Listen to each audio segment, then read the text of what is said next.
오늘 말씀의 제목은 근심을 이기는 비결이라는 제목으로 2023년 1월 마지막 주일 예배 말씀 전하도록 하겠습니다. 이 땅을 살면서 걱정, 근심, 염려 없는 사람은 단 한 명도 없습니다. 물질로 인해, 자녀로 인해, 건강, 또 직장, 학교, 또 사람 간의 여러 일들로 우리는 하루하루 걱정, 근심이 끊이질 않죠. 그런데 우리가 방금 읽은 본문 말씀을 보시면 예수님은 이러한 일들로 인해 염려하지 말라고 말씀하고 계십니다. 우리는 시점적으로 크게 두 가지에 대해 염려, 근심을 하죠. 하나는 현재에 대한 근심이고 다른 하나는 미래에 대한 근심입니다. 우리가 첫 번째로 하는 근심, 바로 현재 벌어지는 일들에 대한 근심입니다. 오늘 본문 31절 말씀을 다시 보시면 이렇게 되어 있죠. 그러므로 염려하여 이르기를 무엇을 먹을까? 무엇을 마실까? 무엇을 입을까? 시점이 모두 현재형입니다. 현재에 먹을 것, 현재에 마실 것, 현재에 입을 것에 대한 염려, 근심을 우리들이 하고 있다는 것이죠. 예수님은 이 현재의 근심을 가지고 하는 기도에 대해 다음과 같이 말씀하십니다. 본문 32절 말씀 보시면 이런 것들은 다 누가? 이방인들이 구하는 것이다.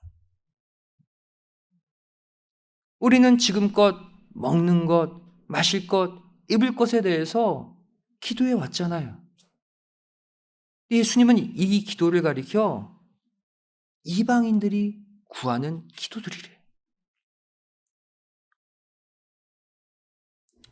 예수님의 이 말씀은 어떠한 의미를 갖고 있습니까? 하나님을 아버지로 믿는 너희들의 기도 제목이 왜 이방인들이 구하는 것과 똑같냐는 것을 지적하고 있는 거예요. 그럼 이방인들도 다 신들에게 기도합니다.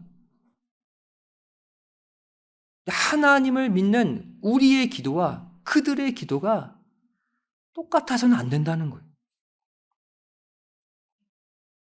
그리고는 이어서 이렇게 말씀하시죠. 너희 천부께서 이 모든 것이 너희에게 있어야 할 줄을 이미 알고 계신다. 다 아시고 다 준비해 놓으셨다는 거예요. 여기서 예수님이 말씀하신 현재에 대한 근심 해결의 방법이 무엇입니까? 바로 하나님이 우리의 친 아버지라는 사실을 의심하지 말라는 거예요. 확실히 믿으라는 거예요. 여러분들도 친아버지, 어머니 다 있잖아요.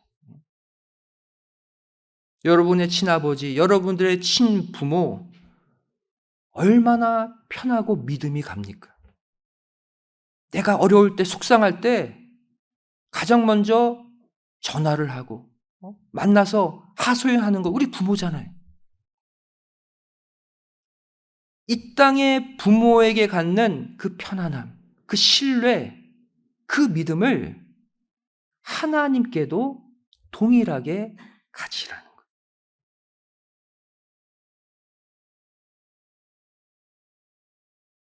우리의 아버지 하나님께서 우리의 문제를 이미 다 알고 계시는데, 모든 문제 해결을 다 준비해 놓고 계시는데, 마치 그분이 아무것도 모르시는 것처럼 기도하지 말라는 거예요.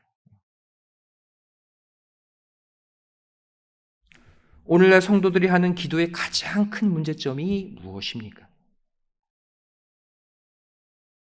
하나님을 진짜 정말로 나의 아버지로 믿지 않고 기도하고 있다는 거예요. 그래서 내 아버지께 기도하는 것이 아니라 저 멀리 있는 신에게 기도하고 있다는 것이 문제라는 거예요. 하지만 성경은 분명히 이렇게 밝히고 있습니다. 고린도후서 6장 17절, 18절 말씀 보시면, 내가 너희를 영접하여 너희에게 아버지가 되고 너희는 내게 자녀가 되리라. 전능하신 주의 말씀이니라 하셨느니라. 나는 너희의 신이다, 너희는 피조물이다 라고 말씀하고 있지 않아요. 나는 신이 맞는데 너희에게 아버지가 되어주겠다는 거예요. 너희는 나의 자녀가 되었다는 거예요. 이건 다른 문제입니다. 어느 집에 아버지와 아들 단둘이 살고 있어요. 아들이 학교 다녀와서 아버지에게 이렇게 말해요. 아빠, 나 내일 도시락 싸가야 돼. 도시락 싸줘. 그리고는 이 아들이 1시간 있다 다시 와서, 아빠, 나 내일 도시락 싸줄 거지? 도시락 싸줄 줄 믿습니다. 그 또 가는 거예요. 밤이 되어도 아들이 잠을 안 자. 아버지가 자고 있는 방문 앞에 무릎 꿇고 조용히 또 부탁을 해요. 아빠, 제발 도시락 좀 싸줘요. 아빠가 도시락 싸주면 내 아빠로 인정할게. 제발 나에게 도시락 한 번만 싸주면 안 될까요? 그럼 세상에 이런 부모, 이런 아들이 어디 있습니까? 당연히 내 아빠니까, 나의 생명을 책임져주고 나의 삶을 책임져줄 아빠니까 내 도시락 싸줄 줄 믿고 아들은 2발 뻗고 잠을 자는 것이, 이게 보통의 삶이죠.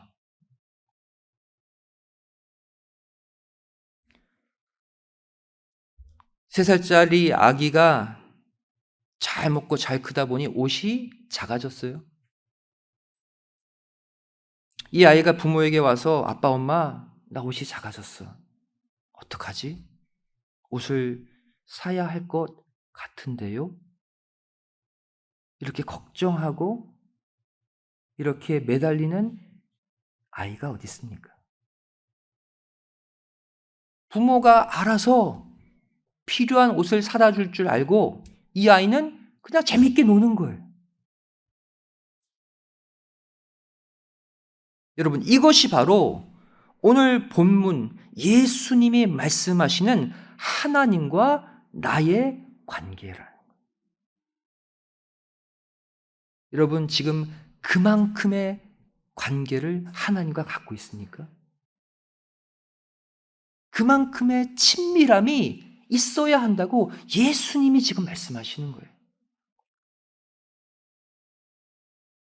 하지만 사람들은 마치 이웃집 아이가 와서 아저씨, 저 도시락 좀 싸주세요.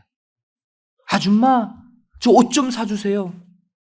이렇게 말하듯 하나님께 구한다는 거예요. 이것을 예수님은 뭐라고 표현하고 있습니까? 마치 이방인들이 구하는 것처럼 기도하고 있다.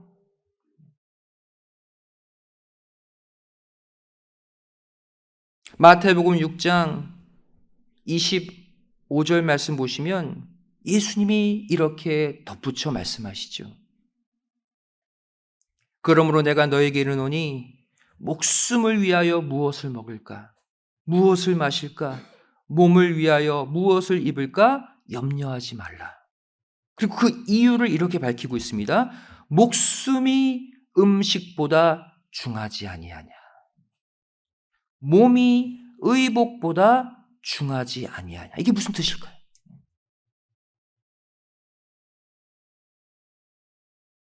예를 들어보겠습니다. 여러분, 커다란 다이아몬드를 엄청난 값을 지불하고 사보신 적 있습니까? 쉽진 않죠. 상식적인 것은 우리가 알아요. 이 커다란 값비싼 다이아몬드를 그냥 옆에 있는 비닐봉지에 탁 넣어서 주는 가게 주인이 어디 있어요?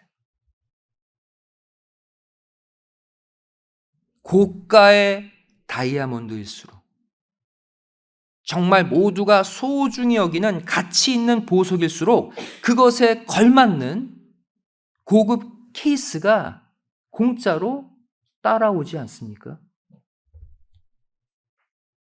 예수님은 지금 그것을 말씀하고 계시는 거예요. 하나님이 보실 때 저와 여러분은 어떤 존재입니까? 그냥 비닐봉지에 둘둘 말아서 던져버리는 그런 존재 아니라는 거예요. 하나님이 보실 때 우리는 당신의 하나밖에 없는 아들을 죽여서 그 핏값으로 사실 만큼 커다랗고 값진 다이아몬드들이라는 사실을 여러분 꼭 믿으시기 바랍니다. 여러분들이 믿든 믿지 않든 하나님에게 있어 우리는 커다란 보석 같은 존재. 따라서 우리의 주인이신 하나님께서, 우리의 아버지이신 하나님께서 다이아몬드와 같은 우리의 목숨을 보존할 음식을 같이 딸려 보내실 테니 걱정하지 말라는 거예요. 보석보다 더 귀한 우리의 몸을 감쌀 의복, 신령한 다이아몬드 케이스를 같이 주실 거기 때문에 걱정하지 말라는 거예요. 여러분, 언제 우리의 삶이, 언제 우리의 마음에 평강이 오냐면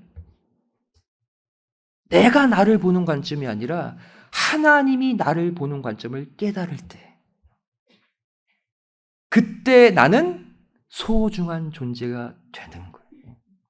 그것을 잊고 살기 때문에 늘 나 같은 것은 하면서 좌절하고 낙심하는 거예요.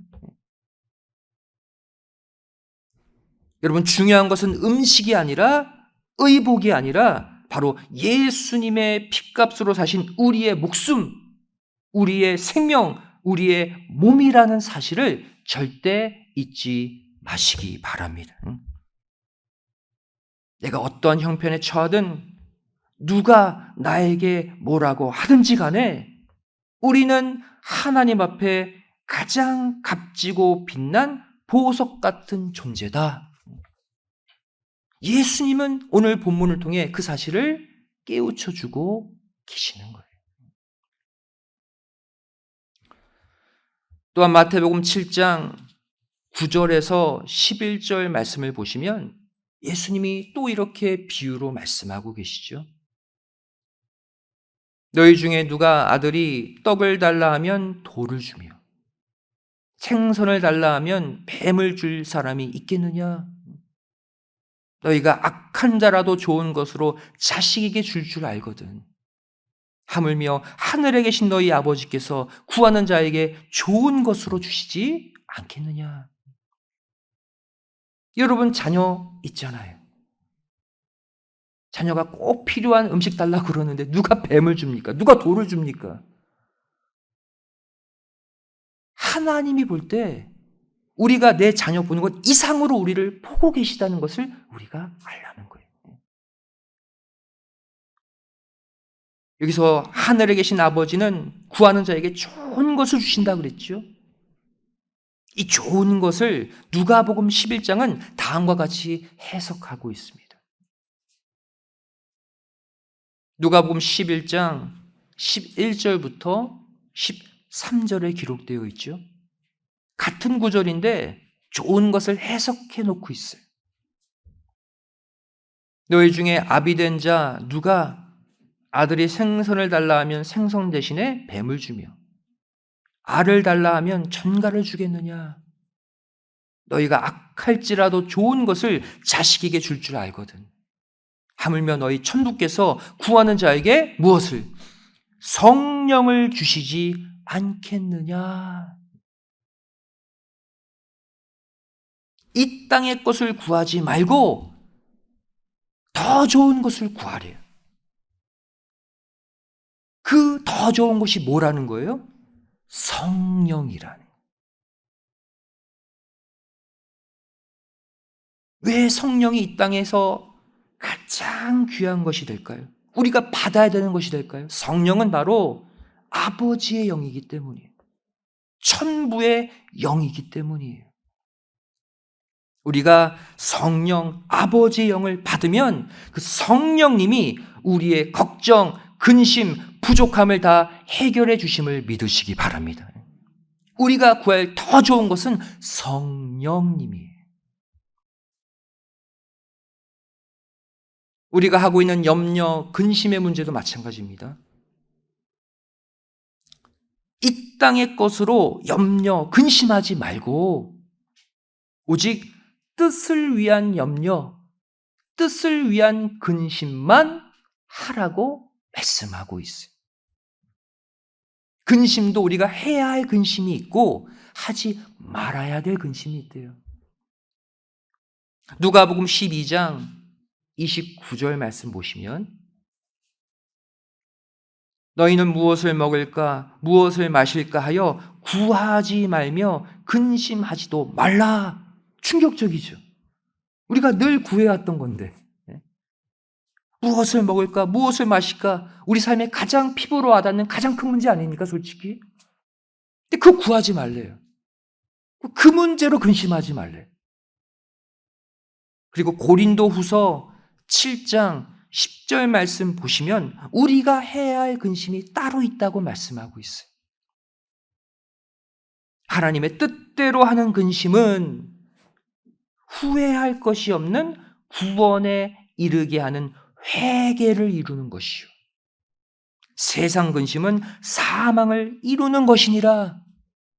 왜 우리가 이 땅의 것을 근심하지 말아야 될 이유가 여기 있어요. 이 땅의 것에 대한 근심은 사망으로 나를 내몬대요. 나를 좌절에 빠지게 하고 나를 사망의 구덩이에 집어넣는데요. 하지만 하나님의 뜻대로 하는 근심, 하나님의 뜻이 이루어지기를 구하는 그 근심은 우리를 구원에 이르게 하고 회개케 하는 선한 근심이라고 말씀하고 있어요. 따라서 우리가 이 땅에서 구해야 할 더 좋은 것, 가장 큰 기도 제목이 무엇이라는 말일까요? 가장 중요한 것 한 가지만 올바로 구하면 된대요. 그것이 뭡니까? 성령님이 내 안에서 떠나지 않게 해달라고 기도하는 기도가 우리의 가장 최우선의 기도가 되어야 할 줄로 믿습니다. 이게 추상적인 기도가 아니에요. 이 기도 안에 우리의 모든 걱정, 근심, 염려, 해결의 답이 다 들어있어요. 여러분, 이스라엘의 초대 왕이 누굽니까? 사울 왕이죠. 두 번째 왕이 누구예요? 다윗 왕입니다. 사울과 다윗 모두 하나님 앞에 큰 죄를 저질렀어요. 사울은 하나님의 말씀에 불순종하는 죄를 저질렀죠. 아말렉 다 진멸하라? 좋은 건 남겼어요. 다윗의 범죄는 뭡니까? 차원이 달라요. 암몬과의 전쟁 가운데 부하가 목숨 걸고 싸우고 있는데 부하의 아내 밧세바를 취하여서 간음했어요. 임신케 했어요. 그 증거를 없애기 위해 남편 우리아를 죽입니다.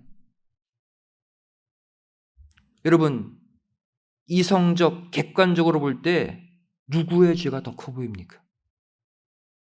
사울이에요, 다윗이에요? 세상 관점으로 볼 때 다윗이 더 크고 더 무거운 죄를 저질렀죠. 하지만 결국 하나님은 사울을 버리시고 다윗은 끝까지 붙잡고 이스라엘의 위대한 왕으로 사용하신 것을 볼 수가 있어요. 왜 이렇게 됐을까요? 사울은 이 땅의 것들에만 집착하고 이 땅의 것에만 염려, 근심했던 반면 다윗은 설사 끔찍한 죄를 저질렀음에도 불구하고 뜻을 위한 근심,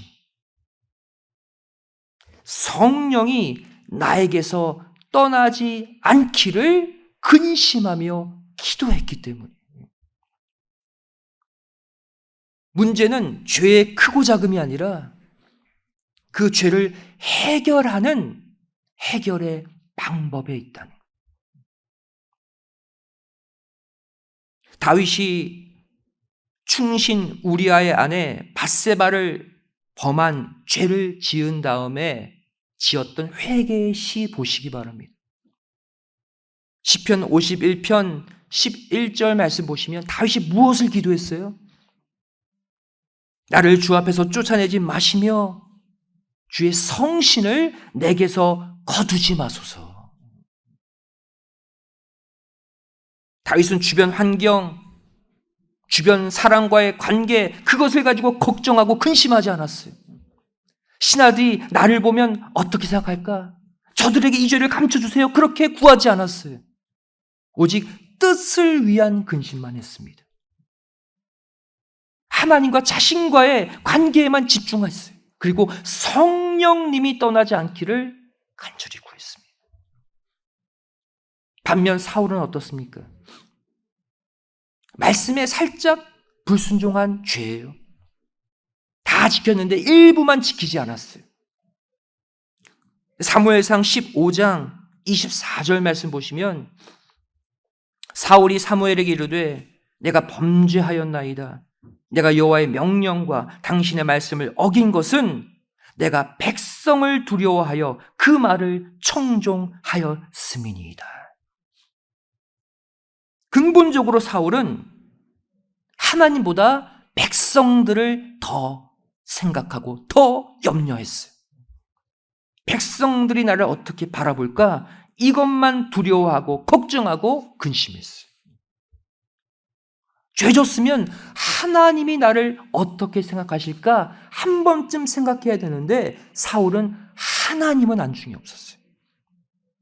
사무엘상 15장 30절 말씀 보시면 사울의 모든 그 생각의 근본 실체가 드러납니다. 사울의 죄를 지적하자 사울이 어떻게 해요? 사울이 가로되 내가 범죄하였을지라도 청하옵나니. 무엇을 청했습니까? 내 백성의 장로들의 앞과 이스라엘의 앞에서 나를 높이사. 나와 함께 돌아가서 나로 당신의 하나님 여호와께 경배하게 하소서에. 죄를 지었을지라도 무엇을 구하고 있습니까? 자신의 명예를 높이 올려달라는 거예요. 자신의 자존심 세워달라는 거예요. 백성들 앞에서 자기 면 좀 세워달라는 거예요. 하나님은 안중이 없어요. 그래서 사울은 폐위당하고 다윗은 회개하여 더 크게 쓰임받은 거예요. 여러분, 이제부터 이 땅의 염려, 이 땅의 걱정은 하나님께 모두 맡기시고 오직 우리는 성령님만을 구하고 성령님만을 체험하시는 가운데 현재 근심에서 완전히 벗어나시기를 주님의 이름으로 축원드리겠습니다. 우리가 하는 두 번째 근심은 무엇입니까? 바로 불확실한 미래에 대한 근심이죠. 이 또한 우리를 날마다 조여맵니다. 마태복음 16장에서 베드로가 예수님을 향해 당대 최고의 신앙 고백을 하죠. 주는 그리스도시요 살아계신 하나님의 아들이십니다. 정답을 고백해요. 이 신앙 고백 이후부터 예수님은 지속적으로 자신이 십자가에 달려 죽어야 한다는 말씀을 내뱉으셨어요. 그리고 이 말씀을 들을 때마다 제자들은 걱정과 근심이 더해져 갔습니다. 이상하다. 그리스도로 고백했는데, 하나님의 아들로 고백했는데 예수님은 죽어야 된다. 십자가에 달려 처참히 죽어야 된대. 이 말씀을 하실 때마다 제자들이 한 근심이 무엇이었습니까? 예수님이 안 계시면 우리는 앞으로 어떻게 살아? 어떻게 살아야 되지? 바로 미래에 대한 근심을 하게 되었다는 거예요. 이때 예수님은 제자들에게 뭐라고 말씀하셨습니까? 미래에 대해서 근심하지 말라고 말씀하셨어요. 요한복음 14장 1절, 2절 말씀 보시면 너희는 마음에 근심하지 말라 그랬죠. 염려하지 말라. 하나님을 믿으니 또 나를 믿으라. 내 아버지 집에 거할 곳이 많도다. 그렇지 않으면 너희에게 일렀으리라. 내가 너희를 위하여 처소를 예비하러 가노니. 너희 미래에는 무엇이? 천국이 보장되어 있으니 미래도 걱정하지 말라는 거예요. 너희의 결국은 천국 영생으로 끝날 테니 걱정하지 말라는 거예요. 그리고는 하나님을 믿으니 또 나를 믿으라고 권면하셨죠. 여러분, 믿음이 무엇입니까? 이 믿다라는 단어가 라틴어로 크레도라는 단어예요. 이 크레도는 어떠한 뜻이냐면 내 심장을 드린다 이런 뜻이에요. 내 마음을 드린다. 즉 내 마음, 내 중심을 드리는 것이 참 믿음이라는 거예요. 내 마음이 가 있는 것 자체가 믿음이라는 거예요. 여러분, 이 땅에 사실이라는 단어와 현실이라는 단어가 있습니다. 얼핏 보면 비슷해 보이지만 달라요. 여러분, 우크라이나라는 나라 아시죠? 우크라이나가 실제 지구상에 존재합니까? 안 합니까? 존재하죠. 이것은 사실이에요. 하지만 그렇다고 해서 여러분이 우크라이나의 모든 환경, 날씨, 상황을 실감하며 살고 있는 것은 아니죠. 다시 말해 우크라이나가 나의 현실은 아니라는 거예요. 그런데 이 우크라이나가 언제 나에게 현실이 되어버립니까? 내 하나밖에 없는 아들이 우크라이나에서 사업을 하고 있는데 러시아가 침공했어요. 민간인 아파트가 폭격당했어. 그 뉴스 이후에 갑자기 아들이 연락이 안 돼. 내 아들이 살아있을까? 내 아들이 다치지 않았을까? 그러면 그때부터 우크라이나는 여러분의 현실이 되는 거예요.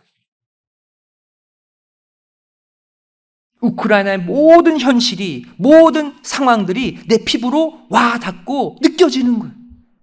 이게 사실과 현실의 차이. 여러분, 하나님과 나와의 관계도 마찬가지입니다. 우리가 하나님을 정말로 사랑하게 되면 하나님은 단순히 사실이 아닌 현실로 내 삶에 느껴지게 되어 있어요.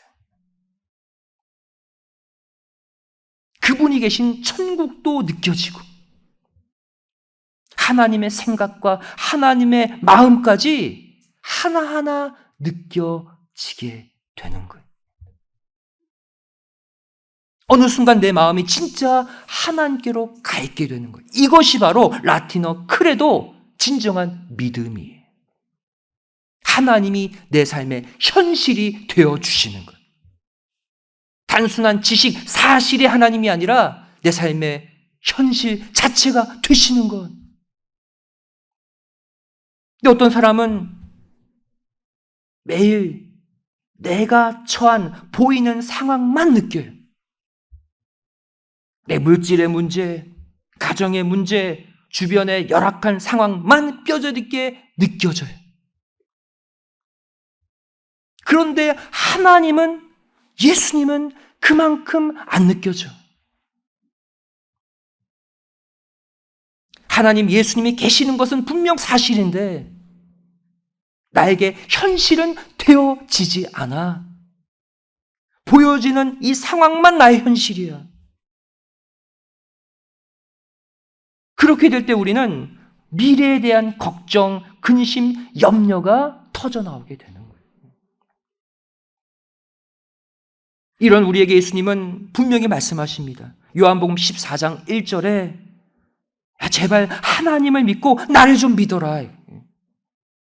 하나님과 내가 너희의 현실이 되기를 원한다. 보이는 상황 보지 말고 내가 네 옆에서, 내가 네 안에서 너를 어루만지고 너를 세우고 너의 미래를 개척해 가고 있는 나의 그 역사를 봐라.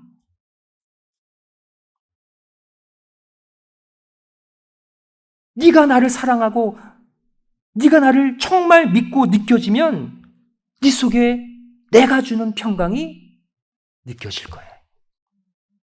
내가 준비한 천국이 보일 거야. 그 순간 이 땅의 모든 염려, 근심을 극복하고 이기게 된다는 사실을 반드시 믿으시기 바랍니다. 보이는 현실만 보면 좌절이에요. 하나님이 내 삶의 현실이 되면 절대적 소망인 줄로 믿습니다. 사도행전 26장을 보시면 바울이 죄수의 신분이 되어서 로마로 비참하게 압송되기 직전 감옥에 갇혀 있는 모습이 기록되어 있어요. 세상적으로 볼 때는 정말 최악의 상황이죠. 근데 이때 바울이 아그리빠 왕에게 한 말이 무엇입니까? 죄수가 왕에게 한 말이 뭐예요? 우리 다 같이 사도행전 26장 29절을 찾아서 읽도록 하겠습니다. 신약성경 234페이지입니다. 사도행전 26장 29절 말씀.